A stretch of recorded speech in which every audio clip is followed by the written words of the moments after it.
welcome to another episode of Comic Shop Talk. I'm Jose, and we have a pretty awesome guest today. If you've been local to the Wilmington area for long enough, there's a good chance you've come across his work, whether it's from billboards or art shows, pop-ups, his doodle jams. You're probably familiar with the iconic quad-tooth smile. Quad tooth. Quad tooth. All right, using that. One of the most active artists in our port city, I think. You're a teacher, activist, and just one of the dopest people around. Oh, wow. That was a lot. And I deserve all of Yes, no, I don't know. Absolutely. We're joined by none other than HP Fangs, Mr. Fangs. Welcome to the show. Thank you for being here. Is that an anti-goose sticker? Sorry, I know this is like we're going in. Untitled Goose Game. If you haven't played it, dude, highly recommend. We'll talk about that later. They're menaces. I want that. No, I love them. I Much respect. do not. No? A full anti-geese campaign happening right now. Why? What happened with First of all, I don't trust anything that thinks it's stronger than a car. Like the absolute brazen nerve of geese just to like roll up, dude, look at my truck and say, well, it's an SUV, it's a total dadmobile, and then go, nah, I'm not moving. Dude, they're huge. Like in person up close, they're massive. One flew by me. Oh, thanks. And like full mouth open trying to scare another geese. I was like eating at the park and they were fighting for my scraps or anything that I might drop, and one flew straight past me to scare the other one away, and it was terrifying. Absolute they terrorists. Have teeth. They're dangers among us. They're menaces. Beware. I love them. Speaking of teeth, man, yes. teeth have been like a persistent theme throughout your art, right? Yes. And you've spoken plenty about where that inspiration came from. You've said that, you've had a big tooth smile as a kid, which, like, most people that age do. Well, like, orthodontically a wreck. Like, I just had really big teeth as a kid. Like, I looked like a Simpsons character. And then I had to go, like, through braces. I had, like, the straight robot headgear. Like, I looked like Bender from Futurama. And then, when you're a kid, that's what people clown you on is. And so it just became a habit of drawing big teeth on everything in people's yearbooks. And then it just stuck. Yeah. I just really like going to the dentist. Shouts out to all you dental workers out here. Y'all are the real heroes. Dude, underrepresented for real. I feel like there's a turn in society. People have become more accepting of dentists now, less afraid. You've also explicitly expressed your love for Jim Henson. Yes. And the Muppets. 1,000%. So I want to hear you talk about your spiritual connection to Dr. Teeth. So I always try to explain it like when people who know me know how I work, know how, like, if I get an idea or something, like, my brain goes into like hyper manic everywhere. So inside my head consistently looks like the backstage of a Muppet show. So it's hard to like identify there's multiple characters. Like Scooter and Crazy Harry are probably one of my favorite Muppets. Dr. Teeth, I just loved when I was a kid because that's partly where the gold tooth came from. Like in the original, I don't know where I'm supposed to look, but in the original Muppet movie, there's a scene where Kermit pulls up and he's at the Electric Mayhem house, and Dr. Teeth is like running game on him, and then Kermit asks about the gold tooth. He goes, it's like, golden tooth? Golden lifestyle, baby. And he like smiled. And I just, like, as a kid, I just thought that was the coolest thing ever. I thought he was the coolest guy ever. And it was just something that I wanted to emulate. And just the idea that every Muppet is essentially a personified sock.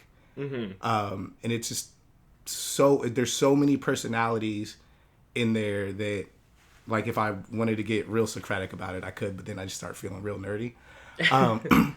But like between Jim Henson and Frank Oz, like, for the most part, it was two men running the voices for every Muppet. But unless you really hone in, you lose yourself in like all these characters that it's impossible to tell what's what. And I just think the way Jim Henson worked, the way he like attached an idea, because he was a filmmaker. Like Muppets were like, I don't even know if it was secondary, it was like tertiary for him. He was a filmmaker. Yeah. And then like he sold the idea to the Children's Television Workshop, and then once Sesame Street happened, hello Muppets. Anyway, so yes, Dude, I love Jim it. Henson's the guy. I love it. When did you start adding the gold tooth? Has that always been? It is not always.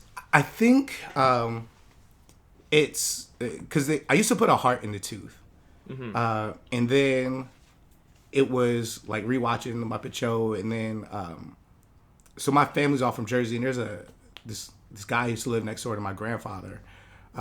Scott Irvin, man, I just thought he was the coolest dude in the world. He would like take all like the little homies to like Dairy Queen, but then he would make you like sweep somebody's porch or like take out their trash, and he would always wear like all black and a white t-shirt, gold chain, had a Cadillac with a Playboy bunny license plate on it, and then like he just had a gold tooth, and it was just all of these things that he was a good mix, because when you get older you find out what people do for a living, and his job was off the books. Yeah. But he was this good mix between just like just blackety black and just community service and cool, and I was doing a lot of community service. I wanted to put my full self into, once I started becoming HP Fangs, and then I included the gold tooth, and I would switch out the heart and the gold tooth between how I was feeling, like depending on the sentiment of the art. I would add a heart or a gold tooth, and then finally the gold tooth just became The staple. permanent. Yeah. Yeah. Dude, hell yeah. You said this was in Jersey? Yeah, like Irving, like all my family's from Jersey. Yeah, yeah. Like they all grew up in Jersey, and so I would go there like summers, not winters, because that's where snow lives. I don't like that. Was it still when you were living in Hawaii? In Hawaii, yeah. Yeah. How long? I was in Hawaii until just about high school, from like baby to teenager. Okay. Yeah. Dang, so like 10 years ago. Yeah, You so finally like 10 left years out. ago. It's like 10 years ago was Crazy. when I left the island. Cool. So I've known you a little bit from more of like a personal, social kind of setting. And I've heard the way you talk about yourself as an artist and your art. And you're always very, very humble in the way you describe yourself. And your craft and everything. But from my perspective, you are a very, very accomplished working artist. But would it be fair to say that still to this day you struggle a little bit with like imposter syndrome? I think I'm getting more comfortable with the idea of imposter. So I think being aware of what you bring to the table is important. I know, I'm surrounded by a bunch of homies that are insanely good artists, right? There's Jeff, there's Angie, there's Kovis, there's John, there's all these people, Josh Saney. They're all my good friends who are all exponentially really good at their craft. And not that I compare myself to any artist, because I feel like that's the death of creativity. But I am also aware that I don't do what they do. So there was a point where I just wouldn't call myself an artist. I just call myself a doodleist, because that is what I do. And I'm comfortable in saying that because that's what I do. I'm a doodlist. I doodle. I take dumb ideas from my brain and spit them on paper, and whatever happens, happens. I feel more accepted at the table now, but I think I had to figure that out, because I feel like an imposter if I call myself an artist. Right? Yeah, that's interesting. I don't know. I know what I do. Yeah. And I feel like I enjoy what I do. I love what I do. There's no pretense in what I do. It's here. This is what I did. Yeah. And it's happening, and I'm comfortable with that. How long did it take you, do you think, to get to that point where... Holy smokes. I think you never really finish like completing the goal with that. Yeah. But I've just recently, once I started getting bigger projects, and I saw that my work, specifically my work, was accepted into I guess higher caliber art scenes, then I was like, yo, I can just be me and get to where I want to be. Right? Like I can do what I do, not try to like shift. Well, it was when I did the butt painting. It's like when I put the butt in the museum. I think that's when it all shifted. when I was like, oh, then I can do the art that I want to make and still have work in a museum. I'm not doing anything else. That's crazy to me. Yeah. I don't have to stress myself out to be something I'm not. Mm-hmm. Damn, I love that you reference that itself, because you've called yourself, or you've stated that you're not a super fancy pants art Yeah, guy. like I'm not a... But like I would want to challenge that statement, because like not only have you had significant exhibits in like the Cameron Art Museum here in town, but a couple of months ago, you did something that I honestly respect tremendously from an art standpoint. Okay. But before I get into it, I want to say that obviously like art can be defined in so many different ways. Yeah. It's Well, I think my philosophies about art have grown like exponentially. Art can be a myriad of things. I think what always starts to bother me, or what I start pushing back on now, is when artists of different avenues start putting up roadblocks and obstacles for artists in different avenues. Like, if you are a fine artist, it doesn't mean you're in competition with a cartoonist. You guys are in different lanes, but you can be supportive equally. Or if you're like a tattoo artist versus a comic illustrator, those worlds intersect pretty often. But you know what I mean? Like, I see so many pockets of art not wanting to collaborate or be in the same world that it's unsettling. Like, we are literally all we want the same things. Mm-hmm. We're creating from the same place. And the idea that like, you can't open this up is ridiculous. Like, art should be universal. If you believe that, then it doesn't matter what frame you're in, you share that with everybody. No, it's a universal language. I think it's so cool. It's beautiful that you can communicate whatever emotion or message to someone you've never met. You could speak different languages, but art can communicate a thought, a feeling, without ever having met a person, without even knowing who they are. And sometimes it can be nothing. It could just be dumb. Yeah. it could just be enjoyable. Everything doesn't have to be high. So it doesn't have to be high end and philosophical and make me think for 1,000 hours. Sometimes I just want to be happy for 20 seconds. Yeah, and I think that's what a lot of comic art is. It's just kind of like, oh, cool. That looks really cool. And that's also okay. Yeah. I think anything that you can make that can elicit an emotion, or move someone in any kind of way, that's art. That's beautiful. Making someone smile, or just think like, oh, that's pretty rad. And I don't want to downplay anybody's art. Like, being able to just make someone laugh, or react for a split second, that's awesome. Artists should support artists. Obviously. That's the takeaway. Artists support artists. Obviously. Sorry, I think I deviated. No. Yeah, you're good. Okay, I wanted to pretty much use that to preface that you participated in like an art walk a couple months ago. Dude, I've been raving about this. Anyone I talk to about art, I'm like, you gotta, like, this is the coolest thing in the world.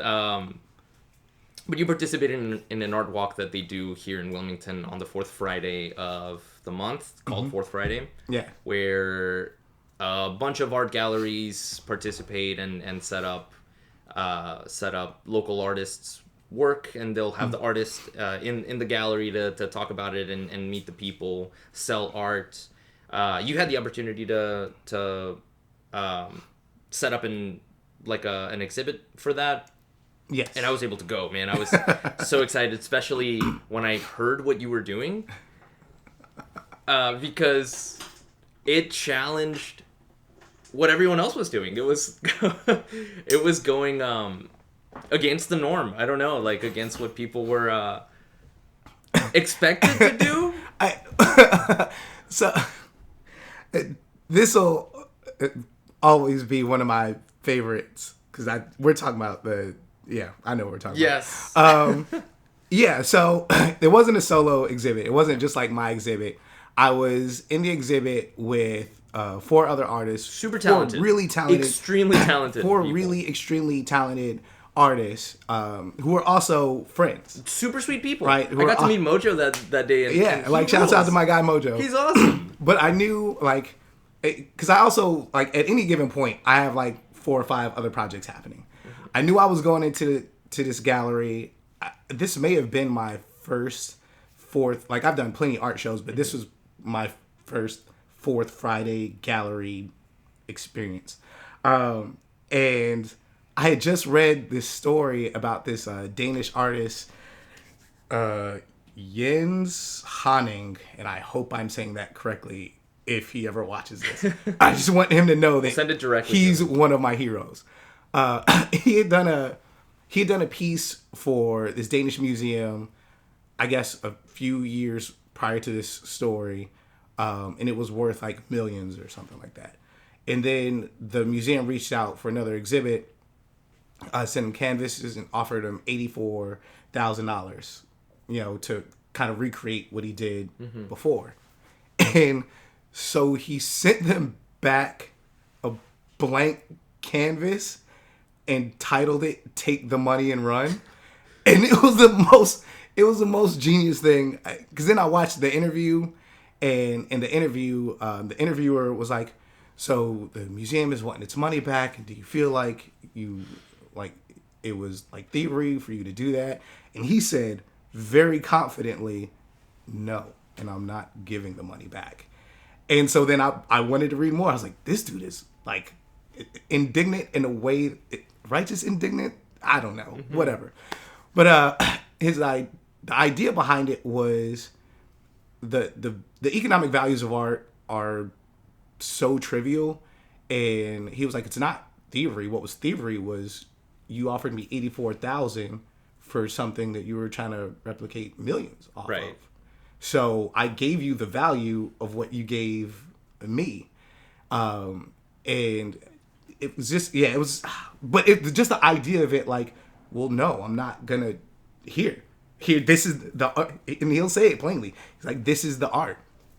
And so when I was thinking about doing this upcoming museum, me and Jeff, or I just went with Jeff Vossler to a show, and there's this big thing in the art world, like collectors, and you have to make art for collectors. And I was like, well, no, you don't. You make art because you want to make art. Right. If a collector wants it, then they'll even better. Yeah, cool. And so I went into it with that mindset.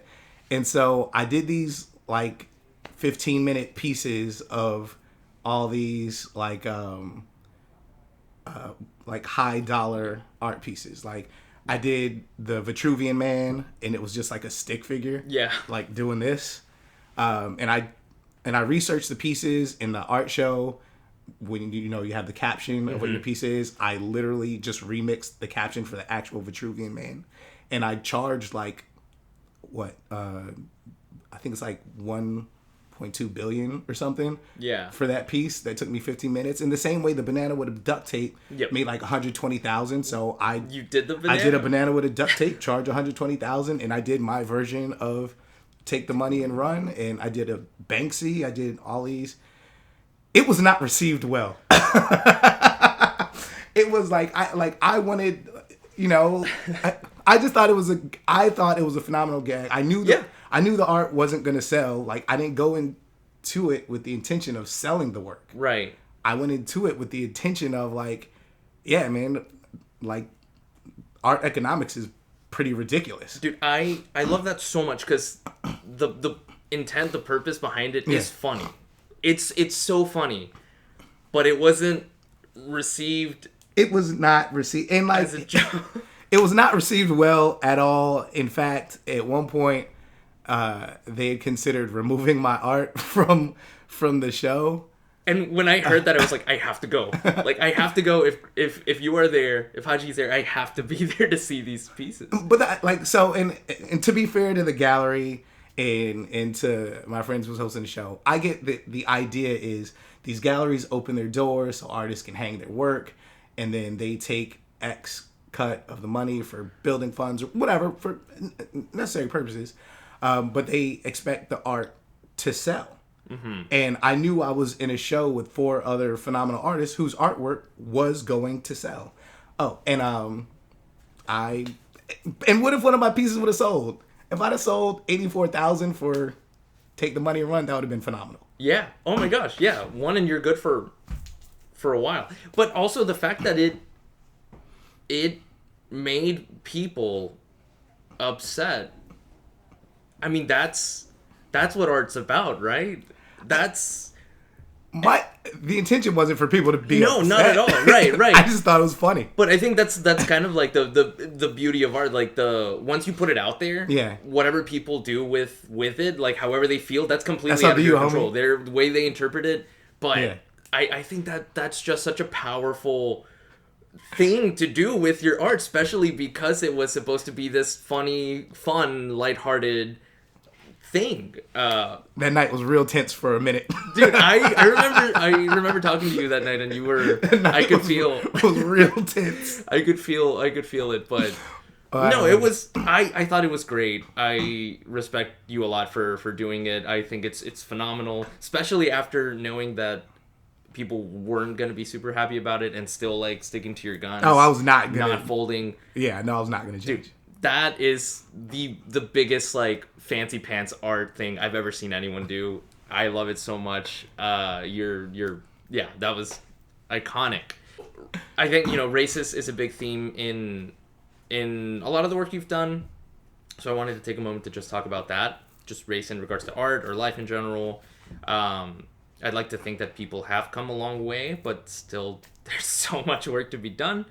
And even still, with so many people being very accepting and loving, some of those like people still don't really have any context or understanding of what it's like to live in this world as a minority.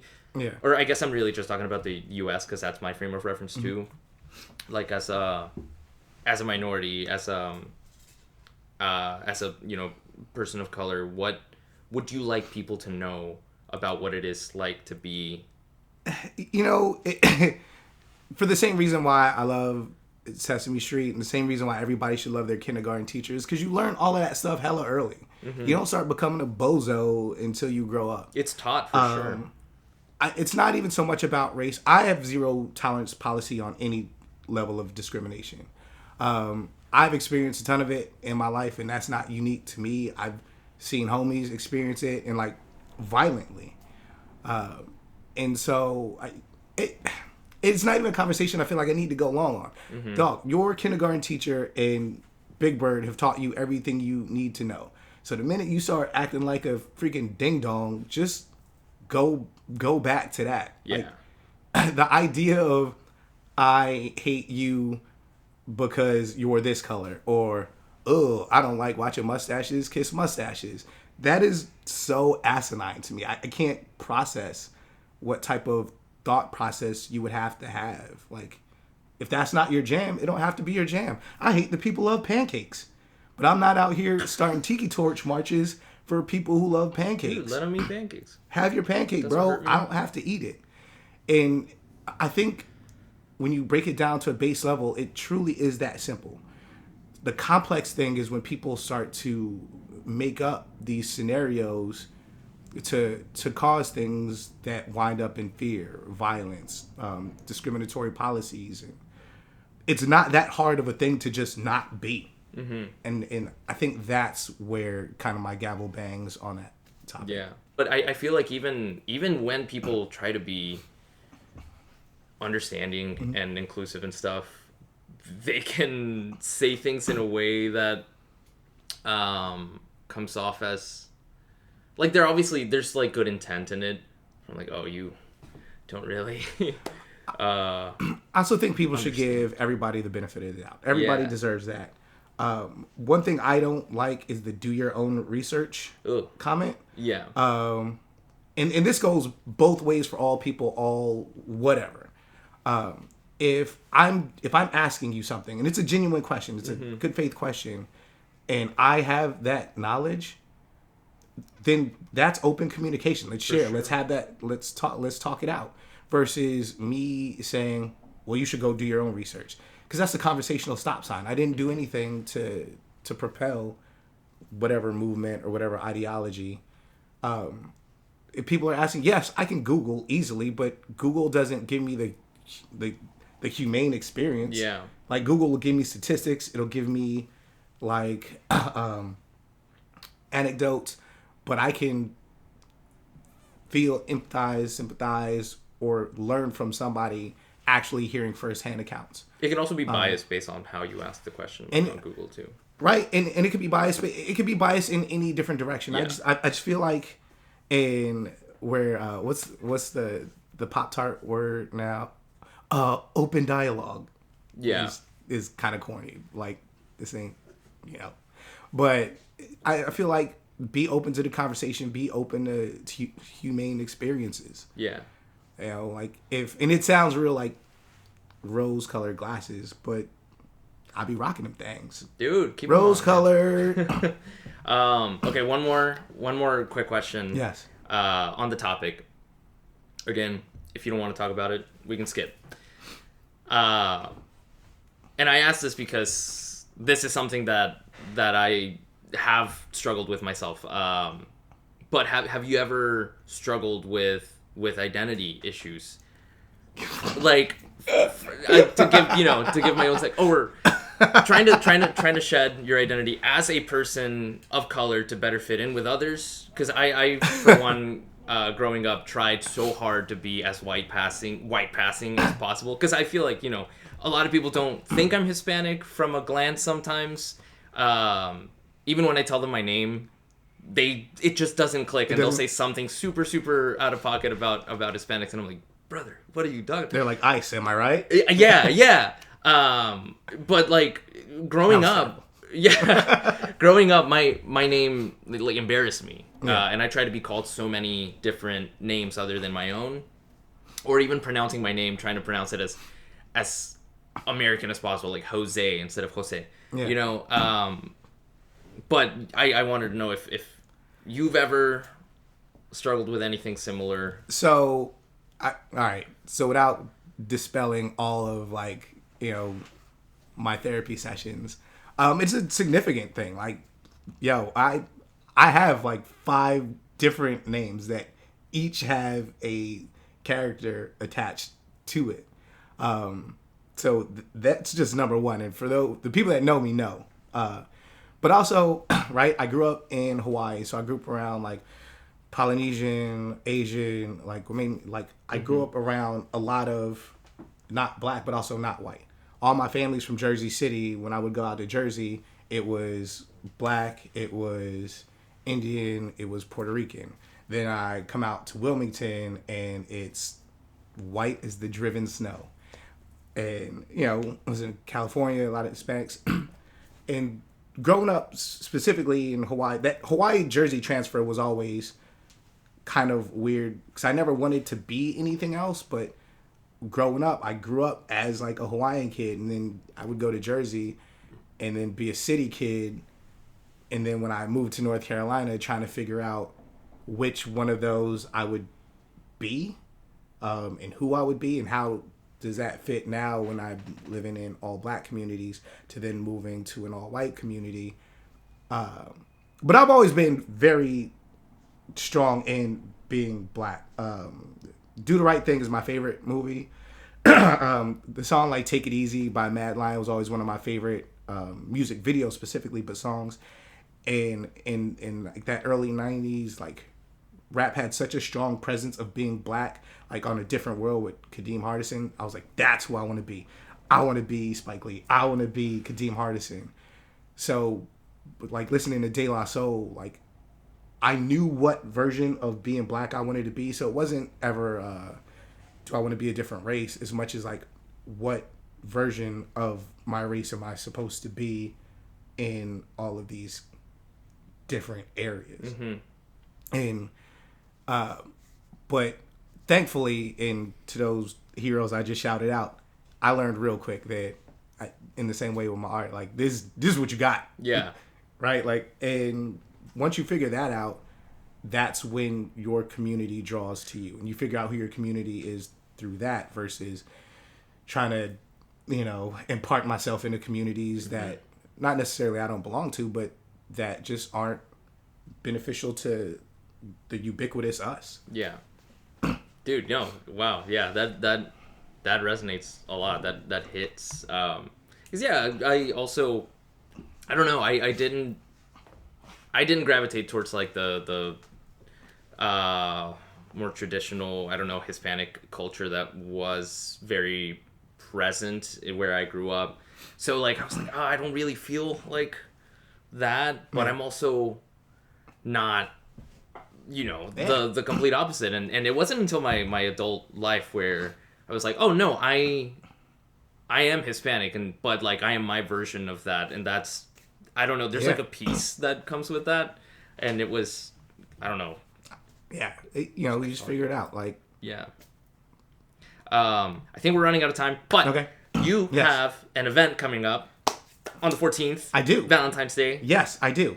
The quick run through. All right, basically, so we talked about Jim Henson, but artistically, my biggest inspiration has always been Keith Haring. Keith Haring, his death day, it's that opposite of birthday, is February 16th. So I was like, oh shoot, for the weekend, at first it started like, I just wanted a couple homies. We were going to like kind of do some Keith Haring style art. And then it turned into like 40 different artists. And, we're going to have like a doodle board. We're going to do like graffiti workshops. It's going to be a lot of fun. It's like a pop-up gallery over at Savard downtown. And they've been hella accommodating. My guy, Evan, over there has something like, I hope this really comes through because the idea is so dope, but I can't really say it yet.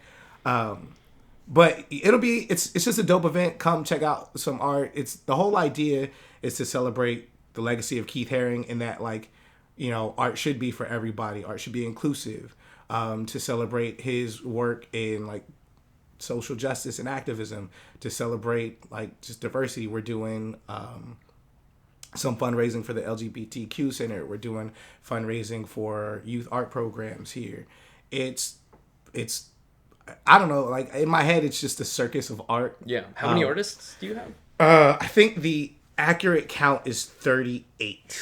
And about 40 plus pieces. I think that's the accurate. Dope. And you have Rizzy Beats. Oh yeah, for sure. Like dude, Rizzy's my Doodle Jam guy. Rizzy is the man. What a legend. And he's gonna be and his set is crazy. It's gonna be like kind of old school New York in that like late 80s era, like club scene type set that Keith Haring and like Andy Warhol and Basquiat grew up in. Yeah, it's gonna be dope. It's gonna be fun. It'll be a fun event. That's the 14th from 6 to 9. 14th from 6 to 9. Awesome. Cool, man. I look forward to being there. And quick lightning round. Yes. Dopest superhero. Dopest. Oh, dog. Well, Dick Grayson. Whether it's Robin or Nightwing. Yes. Like, let's go. Favorite comic book. Favorite comic book. Ooh, my favorite comic series is not my favorite comic book, but my favorite comic series is The Visions. Like 1 through 12 is. Oh heck yeah. Tom King. Yeah. Favorite comic book is crazy. That's Anyway, Visions is my favorite like art. Beautiful. Current favorite song. Current favorite. Ooh, Onion Head by Sean Price. Perfect. Favorite restaurant. Favorite restaurant. Oh God, I don't know, man. The restaurant. I'm a basic beezy, bro. Like, I love it. Chipotle is the go-to. Yeah. Dude, I or eat Moe's, there like once a week. Like, it's not a problem. Lastly, what makes you smile? That was so gross. Yo, literally everything makes me smile. I am out here actively trying to smile at everything I possibly can. I love it, man. My daughter, how about that? Man. Piggy Smalls. Oh, great But answer. she be getting on my nerves too, so... Perfect answer, man. Awesome. No, your smile's contagious, man. I'm so happy we finally got to do this. I've been wanting to do this for for sure, a while. dude. We have so many questions that I still wanted to get to, so hopefully we can have you back. I talk a lot, my man. Dude, I love it. No, I was hoping this is exactly how I was hoping it would go. This was awesome, man. Hashi, thank you so much for being here, man. Oh, no doubt. I look forward to seeing more of your stuff and going to more doodle jams and let's go. There's one coming up in March. Let's go. So you know. Clear your calendars. Yeah. It's so fun. Awesome. Thank you, man. man. It's been great. Thank you, Tokyo. And we'll see y'all next time. We'll keep trying to get James Tynion, and I'll box him one day.